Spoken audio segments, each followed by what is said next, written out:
ढोलकपुर में ठीक रात के 8 बज चुके थे। जैसे ही घड़ी की सुई 8 पर आई, एक अजीब सी हलचल शुरू हो गई। पूरे गांव में रोज की तरह एक साथ कई घरों की डोरबेल बजने की आवाज गूंजने लगी। टन टन, ये आवाज डर पैदा करने वाली थी। वैसे ही सभी लोग जल्दी जल्दी अपने घरों के दरवाजे अंदर से बंद कर रहे थे।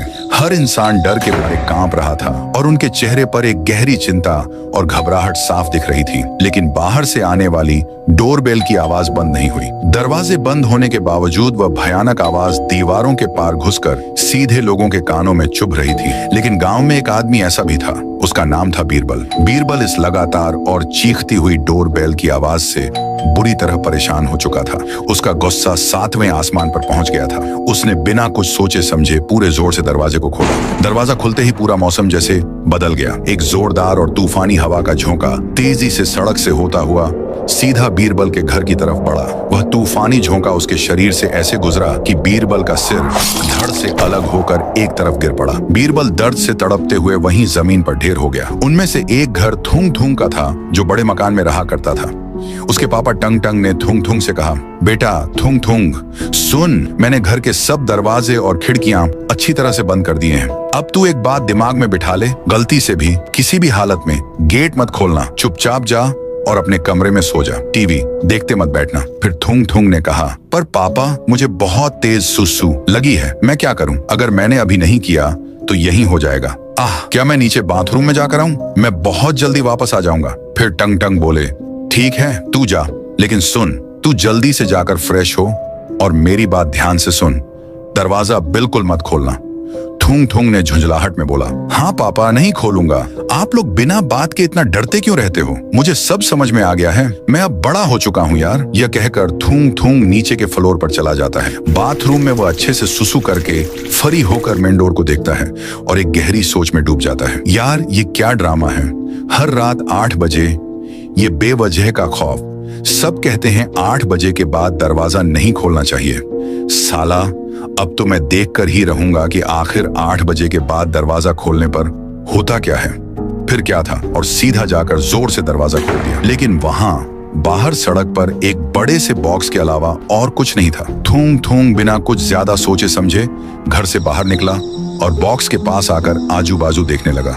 कोई आदमी नहीं, कोई भूत नहीं, बस एक अकेला बॉक्स। थूंग थूंग ने बॉक्स को उठाया और उसे अंदर ले जाने लगा। अंदर पहुंचकर उसने बॉक्स को टेबल पर रखा और उसे देखकर सोचता है, वाह, एक बॉक्स, किसी ने इसे यहां छोड़ दिया होगा। आज तो मजे ही मजे, इसमें कुछ तो लगता है, कहीं PS5 तो नहीं?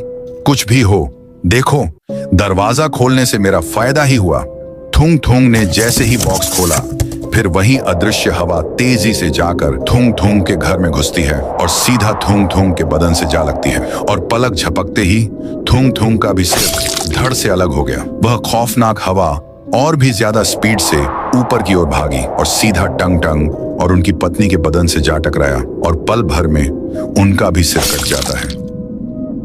ढोलकपुर के एक बड़े मकान में अब केवल मौत का सन्नाटा छा गया था। ढोलकपुर में अब सुबह हो चुकी थी, लेकिन यह सुबह कोई नई उम्मीद नहीं लाई थी। जब एक नया पुलिस ऑफिसर जांच के लिए आया, उसका नाम था राइस्टार। राइस्टार ने पूरे परिवार की लाशों को ध्यान से देखा। राइस्टार के रोंगटे खड़े हो गए। उसने सोचा, 3 मौत, वो भी बॉक्स खोलने से। अगले ही पल दरवाजे के बाहर सारे गांव वाले थुंग थुंग के घर के सामने जमा हो गए। वे सब डरे हुए थे, रो रहे थे और राइस्टार से मदद की गुहार लगा रहे थे। अरे सर, तुम तो कुछ करो, हम लोग तो मर जाएंगे। हम सबकी जिंदगी नरक बन गई है। रोज रात 8 बजते ही हमारा डर शुरू हो जाता है। सर, ये कोई इंसान नहीं है।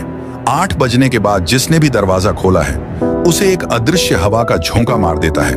5-6 लोग मारे जा चुके हैं। तुम जैसे ऑफिसर रोज आते रहते हैं, लेकिन सब डर के मारे भाग जाते हैं। कोई कुछ नहीं करता। बस तुम ही हमारी आखिरी उम्मीद हो बेटा, हमारी रक्षा करो। राइस्टार ने वचन देते हुए गर्व से कहा, गांव वालों, मैं तुमसे वादा करता हूं, मैं तुमको इस समस्या से छुटकारा दिलाऊंगा। यह मेरा कर्तव्य है और यह मेरा वचन है। मैं भागने वालों में से नहीं हूं। तुम लोग चिंता मत करो, मैं इस रहस्य को सुलझा कर ही जाऊंगा, चाहे इसके लिए मेरी लाश ही यहां से क्यों ना निकले। राइस्टार का साहस और चुड़ैल का सामना ठीक रात के 8 बजे बजते ही वही चिर परिचित दहशत भरी डोरबेल की आवाज पूरे गांव में एक बार फिर गूंज उठी। लोग रोते हुए दरवाजे बंद कर रहे थे उनके चेहरे पर वही पुराना डर था, लेकिन राइस्टार नहीं डरा। वो सीधा मेन डोर की तरफ बढ़ा और दरवाजा खोला। बाहर सड़क पर वही बड़ा रहस्यमय बॉक्स रखा हुआ था जो थूंग थूंग को मिला था। राइस्टार ने मन ही मन सोचा, अरे ये तो वही बॉक्स है, बिल्कुल वही जिसे मैंने वारदात की जगह पर देखा था, और थूंग थोंग इसी के वजह से मारा गया था। अभी देखता हूं कि तुम क्या करते हो। ये सोचते हुए राइस्टार बॉक्स के पास गया और उसे उठा लिया। वह जानता था कि वह खतरा मोल ले रहा है, लेकिन उसने हिम्मत नहीं हारी। वह बॉक्स को घर के अंदर ले आया। राइस्टार ने टेबल पर बॉक्स को रखा और उसे सीधा खोल दिया। ढक्कन खुलते ही वही अदृश्य जोरदार हवा का झोंका तेजी से घर के अंदर राइस्टार की तरफ बढ़ने लगा, लेकिन इस बार परिणाम अलग था। वो झोंका घर के अंदर घुस नहीं पा रहा था। बार बार कोशिश करने पर भी नहीं घुस सका। अदृश्य हवा का झोंका चारों तरफ से घर में घुसने की बेकार कोशिश कर रहा था। दरवाजे और खिड़कियों पर बार बार टकराने के बाद जैसे ही उसे समझ आ गया कि वह घुस नहीं पाएगा, उस झोंके ने पल भर में अपना रूप बदल लिया, जो कि बेहद डरावनी लग रही थी। चुड़ैल गुस्से और हैरानी से चीखते हुए बोली, अरे ये क्या हो रहा है? मैं इस घर में घुस क्यों नहीं पा रही हूँ? कल तो मैं बिना किसी रुकावट के अंदर गई थी और आज यह अदृश्य दीवार कहाँ से आ गई? मुझे इस पर विश्वास नहीं हो रहा। अब मेरे पास समय नहीं है, मुझे खुद ही अंदर आकर अपना काम खत्म करना होगा। चुड़ैल अपने भयानक रूप में सीधे राइस्टार की ओर बढ़ी, लेकिन जैसे ही उसने दरवाजे की अदृश्य सीमा को पार करने की कोशिश की, उसे किसी चीज ने झटक दिया। असली रूप में आकर भी वह अंदर नहीं घुस पा रही थी और न ही राइस्टार का कुछ बिगाड़ पा रही थी। चुड़ैल ने गुस्से से कहा, अरे ये क्या ड्रामा है? अंदर क्यों नहीं आ रही? चल पहले ये बता, तू कौन है और तेरे पास ऐसी क्या शक्ति है जो मुझे अंदर आने से रोक रही है? राइस्टार बोला, मैं तुझे बता दूं, मैं इंसान ही हूँ, पर मेरे पास ऐसी पावर है कि तुझ क्या, तेरे जैसे 10 और भूतों को भी एक साथ रोक सकता हूँ। तू तो बस एक छोटी मोटी रुकावट है। अब बकवास बंद कर, जल्दी से बता कि तू लोगों को हर रात 8 बजे क्यों मार रही है और ये बच्चों वाला खेल क्यों खेल रही है, वरना मैं इसी वक्त तेरा ये बॉक्स जला दूंगा। मुझे पता है तेरी सारी शारीरिक शक्ति और आत्मा इसी में बंद है। अब बता, जल्दी बोल। चुड़ैल डर गई। उसने कांपती आवाज में कहा, नहीं नहीं, ऐसा मत करना प्लीज, मेरे बॉक्स को हाथ मत लगाना। मैं तुम्हें सब बताती, मैं सब बता दूंगी। दरअसल मेरा नाम करीना है। एक दिन मैं और मेरा छोटा मासूम बच्चा बाजार जा रहे थे। सब कुछ ठीक था, तभी मेरे बच्चे को रास्ते पर पड़ी एक चमकीली गुड़िया दिखी। वह उसे पाने के लिए सीधा उसकी ओर दौड़ने लगा, पर उतने में तेज रफ्तार कार ने उसे जोरदार टक्कर मार दी। मैंने मदद के लिए लोगों से गुहार लगाई, पर किसी ने मेरी नहीं सुनी। एक बाइक वाला निकला, मैंने हाथ जोड़े पर वो भी नहीं रुका। एक जीप वाले से मैंने रोते हुए कहा, मेरे बेटे को अस्पताल पहुँचा दो, पर उसने मुझे झिड़क कर कहा, अबे क्या मैंने यह जीप तेरे बेटे को बचाने के लिए खरीदी है? जाओ जाओ, मैंने तुम जैसे नौटंकीबाज लोग बहुत देखे हैं। हटो यहाँ से, मेरा कीमती वक्त जाया मत करो। और फिर वह तुरंत जीप में बैठकर वहां से भाग गया। मेरे पास कोई रास्ता नहीं बचा था। ऊपर से मेरा बच्चा दर्द के मारे तड़प रहा था। उसके बाद मैं पागलों की तरह इसी गांव में मदद के लिए भागते हुए आई। मैं लोगों के घर के बाहर पहुंची, पर उन्होंने अपना दरवाजा नहीं खोला। मैंने लगातार दरवाजा खटखटाया। कुछ देर बाद किसी तरह एक आदमी ने दरवाजा खोला। मैंने उसको रोते हुए कहा, मेरा बच्चा दर्द के मारे चिल्ला रहा था, मैं आपसे अपने बच्चे के जान की भीख मांग रही हूँ। पर उसने मुझे यह कहते हुए भगा दिया, अरे तू चली जा यहाँ से, मुझे कोई पुलिस वाले इसके लफड़े में नहीं पाड़ना, मैं फालतू के झंझट में नहीं फंस सकता। फिर उसने मुंह पर दरवाजा बंद कर दिया। उसके बाद मैंने हर घर के दरवाजे खटखटाए। किसी ने मुंह पर दरवाजा बंद कर दिया तो किसी ने बाहर से ही मदद करने से इनकार कर दिया। जब मुझे कोई मदद नहीं मिली, तब मैं रोती हुई वापस अपने बच्चे की ओर भागी। कुछ देर बाद मैं उस तक पहुंची, पर अब बहुत देर हो चुकी थी। मेरा बच्चा तड़प तड़प कर मर गया। इस गांव के लोगों ने उसकी एक चीख भी नहीं सुनी। मैं बच्चे के जाने के गम में पूरी तरह टूट गई और सदमे में मैंने पुल के ऊपर आकर पूरे गांव को बद्दुआ दी।